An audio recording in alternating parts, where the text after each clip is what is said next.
અમારા મરવાના દિવસ આવે ને પગલા પછી ખરાબ આવશે. અમારું ઘરનું પરિવારનું પછી ચાલક કોઈ છે. આર્થિક પરિસ્થિતિ કારીગરોની ખૂબ ખરાબ છે. ત્યારે 2 દિવસ પહેલાં અમે એક હેલ્પલાઇન નંબર ચાલુ કર્યો હતો. સરકારને વારંવાર રજૂઆત કરવા છતાં સરકાર હજી સુધી કુંભકર્ણની નિંદ્રામાંથી જાગી નથી. સરકારની અમારી રજૂઆત હતી આર્થિક પેકેજ જાહેર કરો અને આપઘાત કરતા રત્ન કલાકારોના પરિવારને મદદ કરો, પરંતુ હજી સુધી સરકાર કુંભકર્ણની નિંદ્રામાં સૂતી હોય એવું અમને લાગે છે. તો અમારી જે હેલ્પલાઇન ચાલુ કરી હતી એની ટેગલાઇન હતી કે રત્ન કલાકારો સુસાઇડ ના કરો, આત્મહત્યા ના કરો, અમને ફોન કરો. તો આ અંતર્ગત 2 દિવસમાં જ 800થી વધારે કોલ અમને આવી ચૂક્યા છે અને 700 કોલ એવા છે કે એમની પાસે કામ નથી, રોજગારી નથી અને રોજગારીનો અભાવ છે.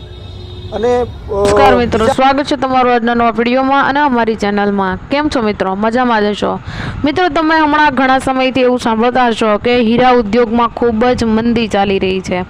એમાં ખાસ કરીને ડાયમંડ સિટી, તમને ખબર જ હશે કે આપણું ડાયમંડ સિટી એટલે સુરત સિટી.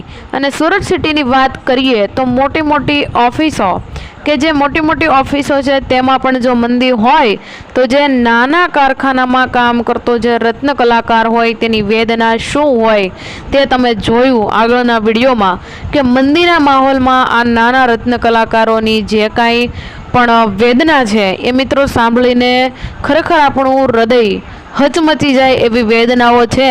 અને આ ભાઈ એવી વાત કરે છે કે અમે એક હેલ્પલાઇન નંબર શરૂ કર્યો હતો, એમાં અમને 4 દિવસમાં 800થી વધારે કોલ આવ્યા હતા. તમે વિચાર કરો કે આ રત્ન કલાકારો કેટલા મૂંઝાયેલા હશે.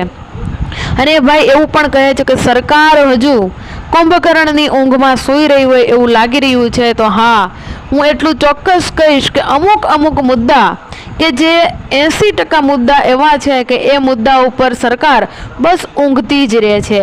કુંભકર્ણ પણ અમુક લાલચ આપી અને જાગ્યો હતો, પણ સરકાર ગમે તેવી તમે મહેનત કરો કે ગમે ત્યાં સુધી તમે પહોંચો પણ સરકાર તેની ઊંઘમાંથી જાગતી નથી. તો મિત્રો, આ વિશે તમારો શું અભિપ્રાય છે તે કમેન્ટ કરીને જરૂરથી જણાવજો.